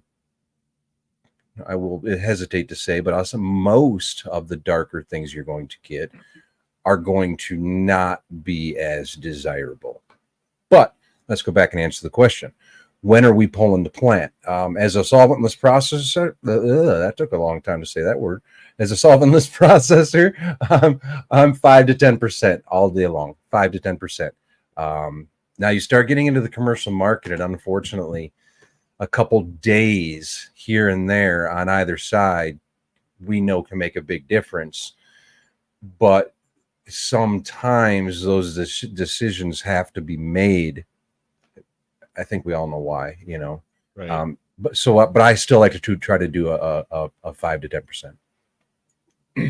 And then having said that, we need to somehow, I think, via these podcasts, via the social media, via whatever way we can, the community, get the information out there, educate that darker doesn't mean worse. Darker doesn't mean bad. Well, Frenchie was definitely on that game, right? Yeah. I mean, darker can mean oxidation, and darker, like I said, can mean a little bit. It can mean worse. Degraded. I think degraded, right? In the past, but also mature is potentially a parallel word there. Yeah. You're talking about, and we're talking about preference as well. Exactly. Variables and philosophy. When you're talking pulling early at a commercial setting, though, too, I mean, you're not just, it's hard to fight the mindset of the color, but also the mindset of, and I'm going to save this amount of time, which is going to equate to this in the an extra harvest, and in the next in a 2 years time, I'm going to get an extra harvest. That's a hard one to sell at the business level. To say no, you should take it longer. It's going to make our rosin darker, It's a simple formula, right? And then we're not going to Mhm. do math live tonight, but Yeah, it's it really it's is. if I have 5 harvests a year and I can fit in 6, well then what is my inputs, my expenses for that 6 grow? Is it anything additional, or does it equal out because I've now in the same time frame got an extra grow? And then what is the returns? And this is the thing that they might not be necessarily doing the math on, is the fact that you might be getting higher returns because you've given each harvest an extra week instead of, or week and a half, maybe even, instead of taking away that last bit of, again, that's really strain dependent, I think. But if all you're doing is going for, color or something like that, then yeah, like if that's your modus operandi, fucking get after it, pull early, have fun, and get an extra harvest in. You're gonna have different effects, and It's the difference between a businessman and a grower, yeah, and what things that we've learned over the years of growing that they're still trying to figure out, and fit it into an existing framework. how many times have you heard commercial facilities get excited about the fact that they don't have to necessarily put so much time and effort into a dry room and trimming, or at least scheduling the trimming, as they do when it comes to fresh frozen harvesting, which can be basically done in the same room as a grow? Have you guys All the experienced that? facilities I've been in that do fresh frozen also do flour, so Right, but they're it's mixed. So they already had the dry rooms. They already like rosin was now a here's secondary my product. follow-up question. Are they putting part of their harvest towards fresh frozen because they don't have the dry room capacity? Because I've run into that a lot also. And it's like, well, here's a simple solution, guys. Diversify your fucking business. Like, Right, more SKUs. That's right. just I'm so high, I don't even know what the fuck you're talking about. So I don't even know. I don't know how to answer anything. I'm just trying to figure out. I was trying to figure out what you were saying by what you were talking about, but I don't even know what the fuck you're talking about. So, and I was getting ready to take another dab. So, all right, well, too bad, because this one's for you. I know this one's for you. Half dry versus fresh frozen. I prefer half dry. Well, I prefer a half dry, right? And here, even again, we're talking variables. What is half dry? What is full dry? Let's go there first, because we don't know half dry without full dry, right? 10-12% moisture content. Well, is it 10 or is it 12? We need a fucking number here, god damn it, right? Depends on the regulations of your municipality that you're operating in. variables. So we can't put a number on half dry. So what we can do is we can kind of give a visual or a physical characteristic. You know what I'm saying? So For sure. So what I like to do is when a plant is, when I walk up to it and the medium size bud, the medium, you know what I'm saying? The average size bud, when it's just starting to be crunchy on the outside, just a little bit of crunch to it, is when I like to buck as quickly as possible. Now, here comes variables again, right? If we're talking about a small home grow where you just harvested a 4x8 canopy, and you can get the whole thing done in one day, not a big deal, right? But I cannot do my 4x8 in one fucking day. I mean, I'm just throwing it out there, but you're probably right. If that's the case, good on you, because you had a good run, right? But if you're doing a commercial facility, you've got a crew, you've got a harvest crew, and you're harvesting an entire greenhouse, and now you've got to have drying capacity. And now you've got to try to monitor and keep everything separate and monitor based on the different variables, are they the same size buds and or not.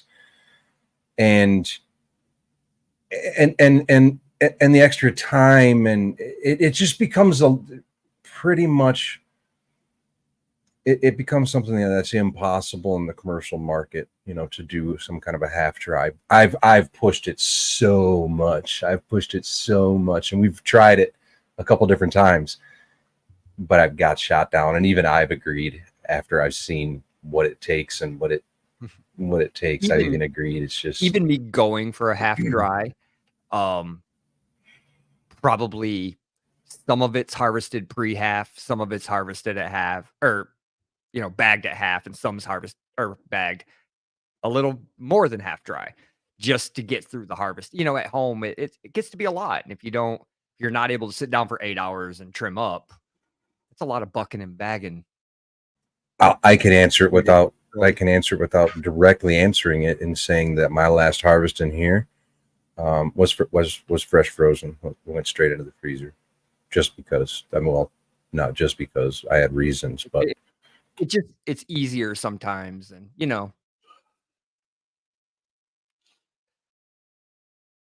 you reversed your mutes again. Damn it!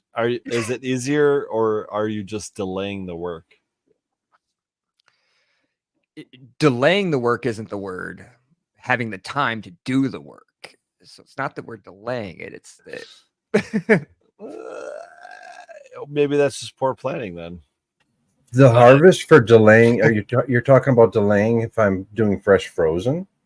Well, yeah, I'm saying if you just, not because of planned reasons, but I'm saying if you just decide last minute to harvest all for fresh frozen, again, not particular to your situation, but if you just last minute decide to harvest for fresh frozen, it is in kind of a way, it could be delaying the work, because you can put that work into a frozen state and not have to deal with it until you're ready to deal with it.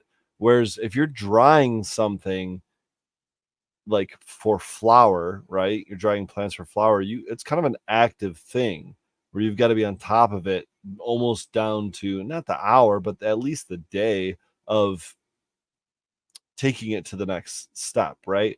So I see what you're saying. Yeah, it's. I hate to pitch this like this, because I don't necessarily, I haven't pitched it like this before.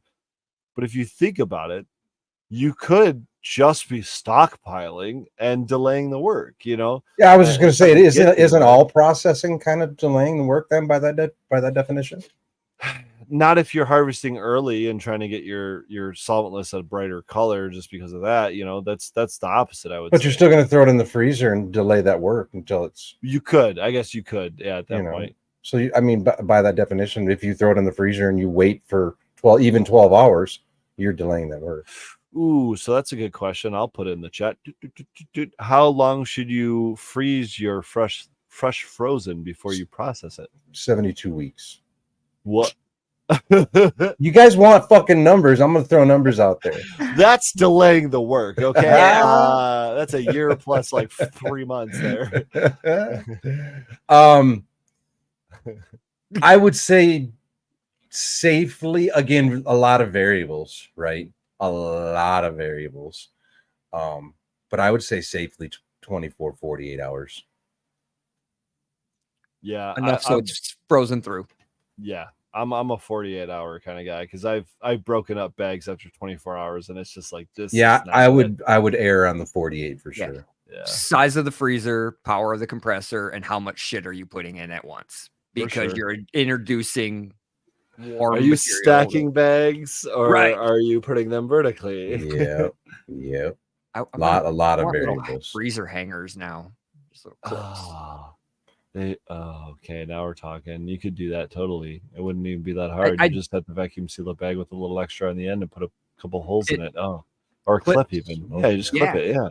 The fuck am I even talking about putting holes in things? I've got the baby sock ones. Have you seen those? The hangers for baby socks. They have all the clips on the bottom. Oh, I've seen the baby hangers, but no, not for socks. I don't think. Yeah, just grab a couple of those off Amazon and you're ready to go. Holy crap. Huh. So wait, so how do you hang them? Just like the basket that's in there, or you hook it up a PVC pipe in there or something? You'd have to have a one that has the racks and hang it from the racks. I mean, you could easily engineer like a PVC pipe that just like Oh yeah. forces itself into the wall. Oh wow. Wow. That's kind of impressive. That's Not gonna lie. stainless already too.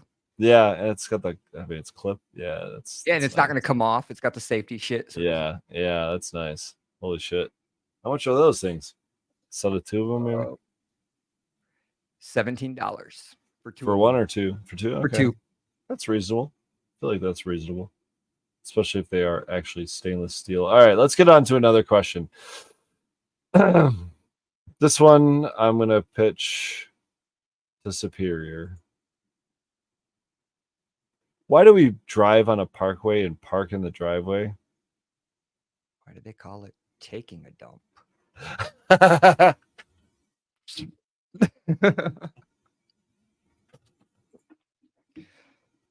Oh no. No. This is semantics. That's the things that come up in my head too. None of the shit makes sense. We're not here to answer the questions. Sometimes I think about when I'm pooping. Yeah. Ask Chat All right. GPT. Yeah, maybe we should. What's the best storage container for fresh frozen? This one is confusing to me because when I think storage container for fresh frozen, I'm thinking deep freezer, I guess. But if they're talking about like the bags that you're putting them in, that does make a difference. And there's a few ways you can go about doing this. I've seen people go the god awful way of just dumping everything into a black trash bag and putting it into a cooler and filling it up and just thinking that's okay, and it's not. Don't do that. There's another option. Explain why that's not okay. We'll get there. There's another option that is a little bit better, significantly better, but it's still not great, and that's like a turkey bag.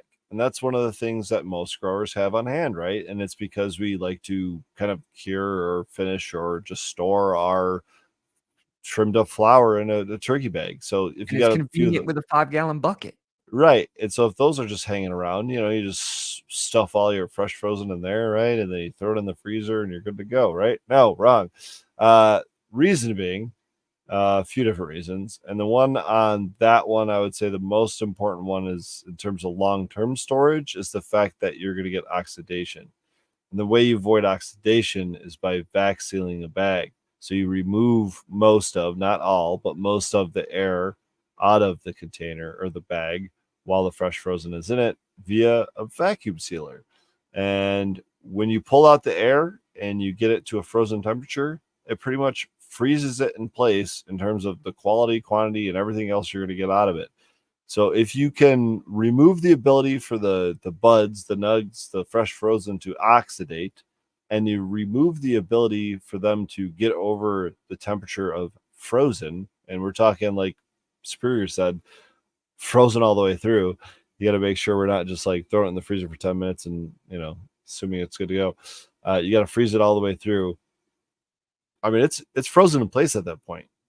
I've processed stuff lazily, like we talked about. Months later, I've put fully processed extracts vac sealed in a deep freezer and pulled them out years later, and there has been no degradation of quality in either of those products. And so I think, removing those two factors, the temperature or just keeping it frozen, and then also removing the ability to get it oxidized, you're good to go. So, but to get there, a tote, a turkey bag, 5-gallon bucket, anything that's not a vac sealed bag is not going to get you that level of quality. So you kind of got to go that route. The other caveat, and I have to finish with this, is if you're vac sealing fresh frozen, do not just, there's a lot of different vac sealers out there, I get it, but do not just click the button that says vac seal and walk away. There's a certain little kind of like level you have to get the bags vac sealed to before you can actually seal them.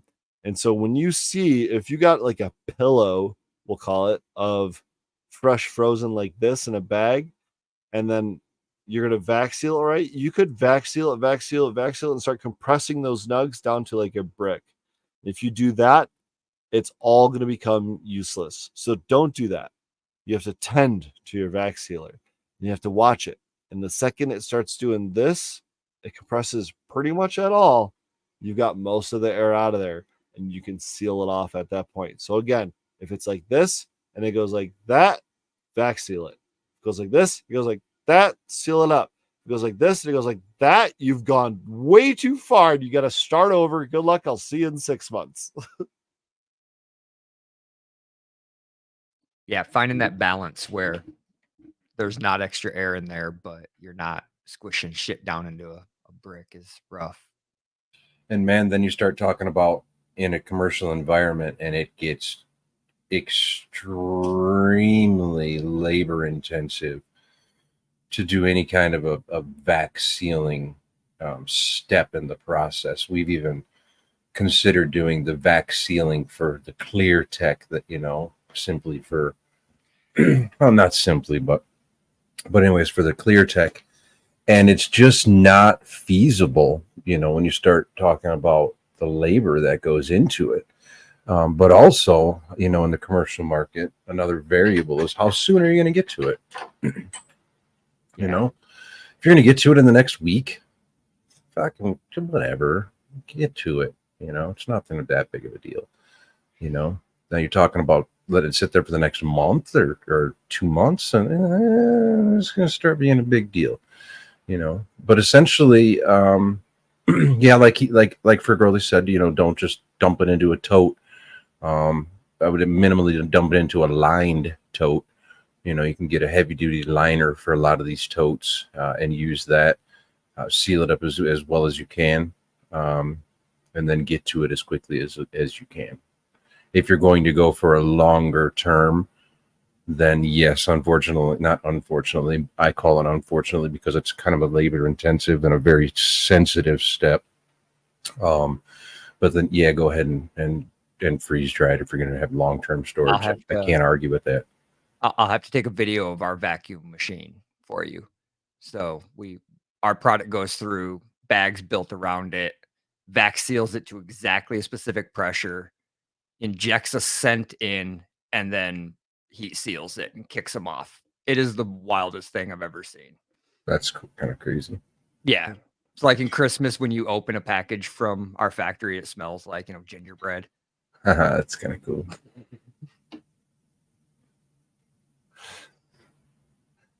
What's next one? What else we got? No, I'm sorry. I've got such a conspiracy theory I want to share with you guys on that note, but I'm going to wait until after the show because it is so goddamn ridiculous. Please don't forget to remind me. So let's do a couple rapid fire questions. Okay. If we can answer these fairly quickly, and I'm going to start with Superior on this one. What strains are you three excited about washing currently or in the near future, perhaps? I'm excited to get the Maui Wowie Ran again. Oh, shit. I'm going to search the Pineapple Pheno out again. Fuck yeah. So that one was some of the best rosin I've made. So I just want to reproduce it. See if it's reproducible. Right. Okay. Pedro? I don't think I have an answer for that. No terp profiles or anything that you're kind of interested in? Maybe something. If I'm looking for anything, I liked his answer of the Maui Wowie because I like the sweeter strains. So, I like that answer too. The Pineapple Express, like all that kind of shit. Man, that just brought me back for a second. When Eden dumped that Trop C this year, that was just that heavy fucking lemon profile. It's just like lemon or lemon orange, I guess we should call it. It was like, fuck, dude. I love that sweeter kind of a lemony. That's where I was at in my own garden, as I was really excited about the Squirt because I thought it was going to be like that grapefruit Durban kind of profile. And even looking at like this jar I showed you guys earlier, the GFD, that's Grape Fun Dip. And we constantly are, when we look at this, we say grapefruit Durban still. And it's been 6 years since I grow that strain or something like that. it's just so ingrained in my brain. But that grapefruit flavor, I'm definitely excited for. I'm excited to try the second round on the squirt, and then also the raspberry parfait, just because of the effects. I mean, I was so blown away by just how intense and how focused like the immediate effects and long-term effects of that strain were, that I'm excited to kind of keep that going. Let's get on to another one. What can you make with your plant waste? I'll jump in on this one real quick. We've actually taken stalks and made teepees out of them, and so like there's you think the mic stands from Mendo Dope, right? Nice. Like there's a lot of different things you could do with the quote unquote waste of your plant, but another huge thing we do is feed chickens. You know, I make there eggs you out of go. mine.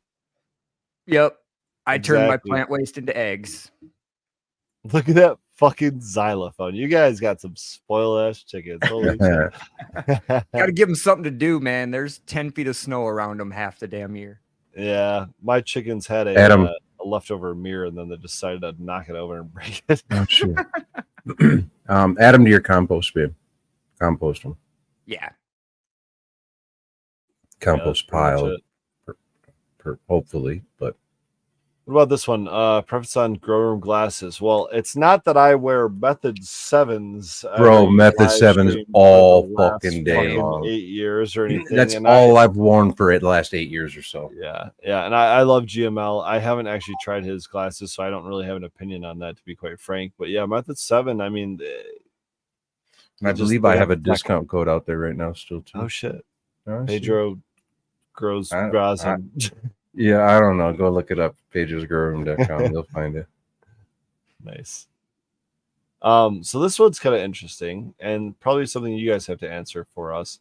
And also this is the one that won the duck race over on Let's Be Buds. I think he popped awesome. over from the Fergoli YouTube channel, got into Let's Be Buds, like made a comment, got in the race, all that kind of stuff. So any tips for setting up a home hash lab on a budget? What equipment is most important to invest in first? And again, I assume we're not talking like freeze dryers, like take that out of the equation. Yeah. Freeze Assume dryer, we're not cold talking room. like like what let's on a budget. What is a budget like for a first time hash maker? Is it $300, $500, $800? The very first thing,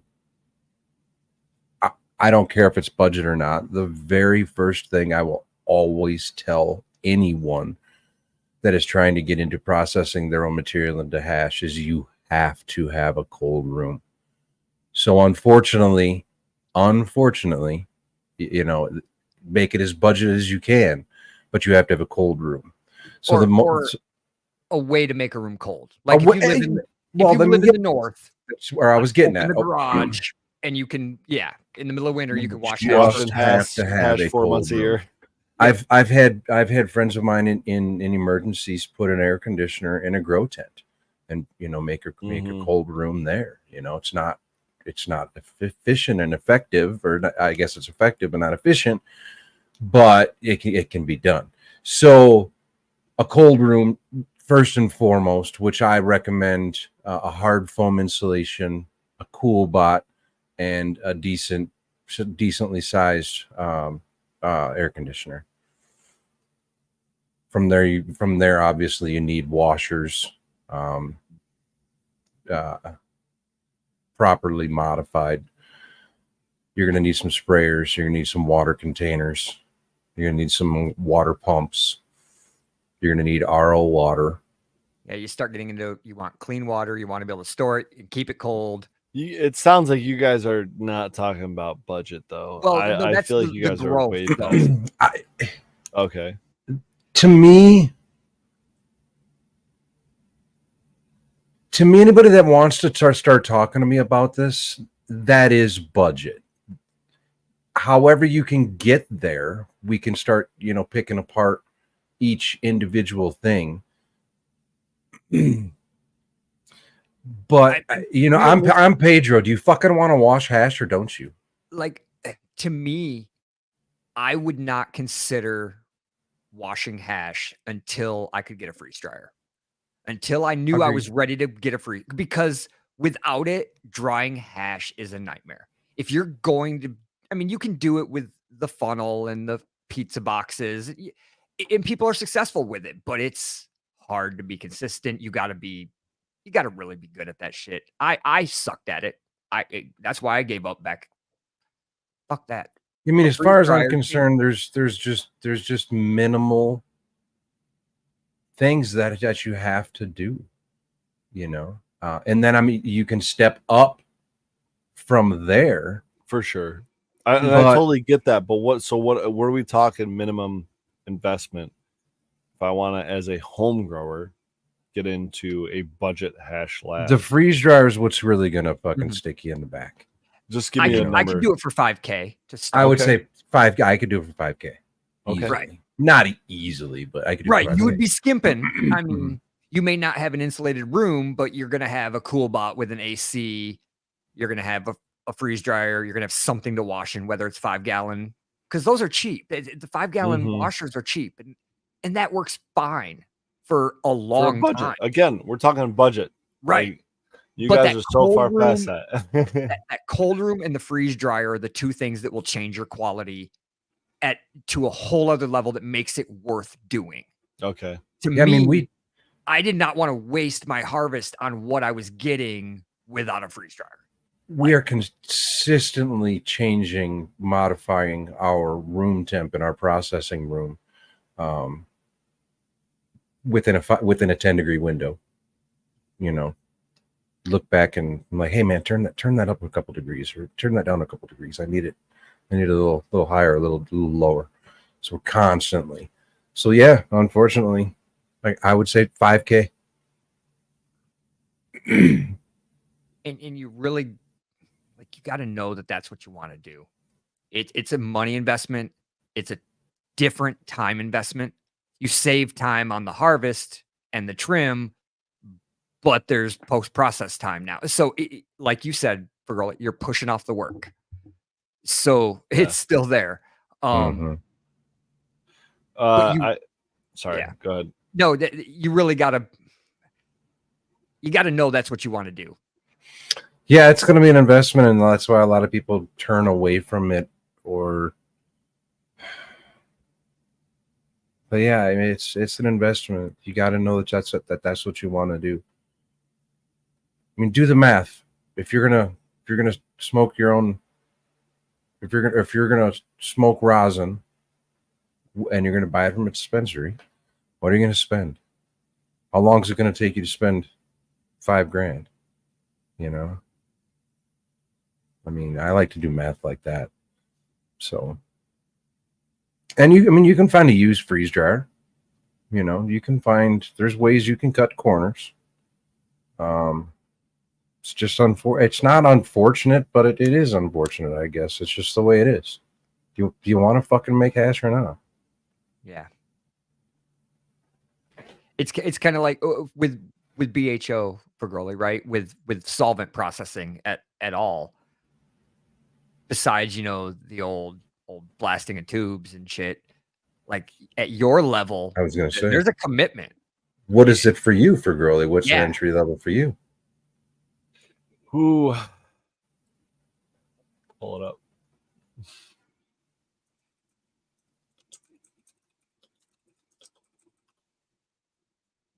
This is what I would consider probably entry level for, and this is even, oh, maybe this is it. Hold on. Yeah, it's this one. So there you go, $2,000. So just $2,000 run in your garage. That's it. I mean, you're gonna need solvent. You're gonna need a freezer. You're gonna need a vac sealer, right? You're gonna need all these other like kind of not directly related items to kind of get you there. Do you need a cold room, or do you need just No. a clean room? No. So this is sleeved materials column. That's the difference between this one and this one. This doesn't have a sleeve on it. It's a naked column. So on this one, we can fill up the sleeve with dry ice, and that keeps the materials column and the solvent as it comes in, especially if we're chilling it previously. that keeps it at that negative 40 to negative 70 degrees Fahrenheit, and then it stays that way until it gets into these collection bases. Now, this is a little bit more than what I have going on in mine. It's a little bit different. Mine's wider, not as tall, and doesn't have, I don't think it's, this actually looks jacketed, and mine's not jacketed. So this probably is going to be a little more expensive. But basically what I did is I took a similar configuration to this and just slowly upgraded it over time. And yeah, it's probably more on the kind of $2,000, $2,500 scale in terms of the stainless steel equipment I'm using. I don't use a vacuum oven for vacuum oven purposes. It's just a temperature controlled environment for me. So you can find that in, a lot of different things. So that's probably at the window. I mean, post-processing equipment, things like that. I think all said and done, probably not more than 3,500, and that's not bad. Yeah, that's not bad. No, I mean, I had no idea. I had no range to even judge by. So. No, I did. I didn't know if it was going to be $3,000 right. or 10 grand, 12 grand. Just like if you look at solventless processing equipment, though, you'll look at any of the big guys. It's like, oh, it's 35 grand to buy a. Yeah, like what the fuck? Oh, now let's go here. Let's go here. I gotta get you worse. I think this is a really good question, actually. Somebody that doesn't know what they're doing it for their first few times, would you recommend them going down the hash route or going down the hydrocarbon route? What's the difference? What you is said it? Hash and hydrocarbon? Okay, sorry. going down the bubble hash route. Good cook. Okay, I like it. I love it, actually. My mind does obviously then do that. I honestly, the biggest part of it, the most obvious part of it would be risk and your ability to understand, comprehend, and be adverse and assess and plan around that risk. So definitely much more knowledge. I don't think that's the right safety conscious. After almost. I said that, I was thinking of whether or not that was the way I wanted to say that. There's definitely just a different level of risk assessment. Risk, I would agree with 1,000,000%, and that's kind of where I would say that's kind of where my question revolved is for a first timer. What do you recommend? Definitely recommend taking classes, getting education. Well, yeah, I mean, watch every fucking variables podcast there is. Watch the Michigan Bros Grow Show. Try to find the Grow Tube. Like, just consume the content. I mean, before I had the equipment, and before I ever ran it, I spent 72 hours consuming nothing but educational content regarding hydrocarbon processing, whether it was on YouTube or on forums. Or, I mean, I guess that was kind of it because that was really the only place you could find it. But I literally spent 3 days straight from sunup to sundown educating myself on how to do this because I was nervous and I didn't know what it was going to take to make it happen. It was my first time and I didn't want to fuck up. I didn't want to, have any reason for an excuse, if you will. And so I wanted to feel confident enough that I was going to do it right. And I didn't touch it until I was confident enough that I was going to do it right. And I don't think anyone should go down that path until they're confident enough that they can do it right. And it takes a certain level of understanding. Everything from thermodynamics to, something as simple as reading a pressure gauge to understanding timing and being on top of it. There's a lot of things that can go wrong, and there's a lot of moving parts when you wouldn't expect there to be. But at the same time, it's like muscle memory, and once you do it enough times, it's that whole risk kind of doesn't go out the window, but it almost becomes like not an afterthought. What's the word I'm looking for here? it just becomes part of that muscle memory. And it's like, it's always there. It's always scheduled. It's always on time, but you don't have to worry about it, you know? And if you do, it's because you're immediately able to assess what the problem might be, or where there might be a problem, whether or not there is a problem. And so, yeah, I think maybe there's a lot that goes into it that's kind of unseen or unspoken for. But I also think if I can do it, it's just about anybody can do it.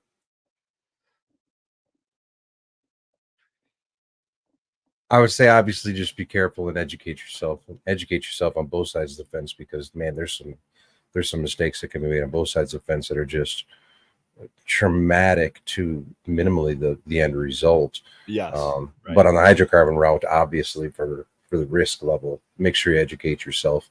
And I would recommend on both sides of the fence taking some kind of classes. You know, Hey, listen, I was certified in filling propane tanks, so I have a very basic understanding of the temperatures, pressures, and the fact that liquid propane goes from a 1-to-1 ratio to a 400-to-1 ratio when it converts to a gas.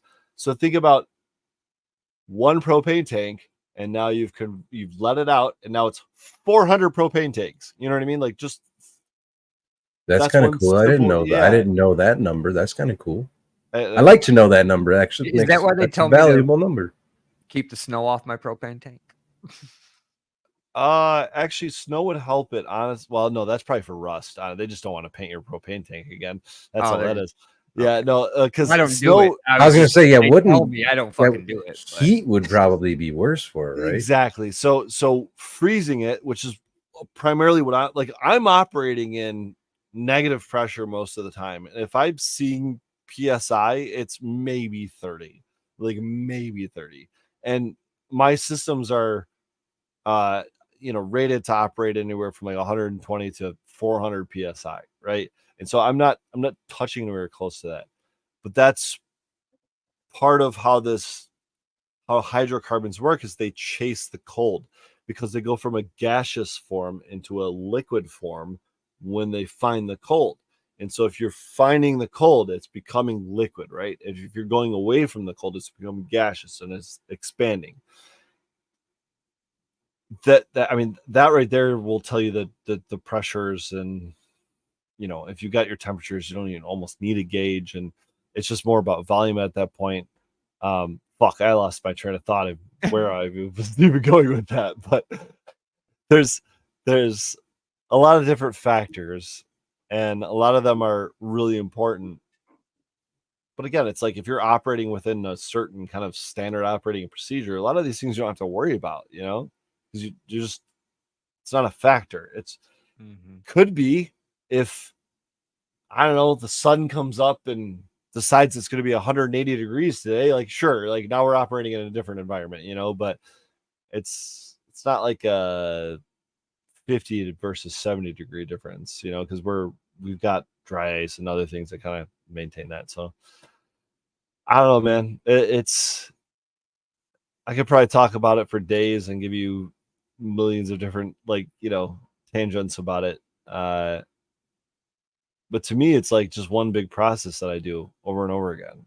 And it's just because I've done it over 800 times, and it's only the input that changes. I'm not doing a whole lot over here.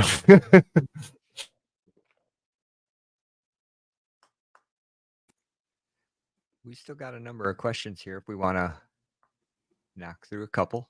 Yeah, let's do it. This is a good one. Ideal temp and humidity to freeze dry in, and also to press in. And we've talked about, having a cold room, cold bot, cool bot, all that stuff.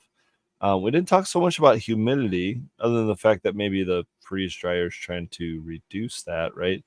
But what about operating and pressing in those environments, temps and humidities? I haven't found humidity to be an issue, although I haven't really tested it, but I haven't cold enough. Yeah, I haven't found it to be an issue. Now, I run mine at 50%. Oh, yeah, I would say middle of the road. You're going to be safe. Either of the extremes, I would say probably extreme on the less humid side. You know, more humid is probably going to be more detrimental than less humid. Now temperature.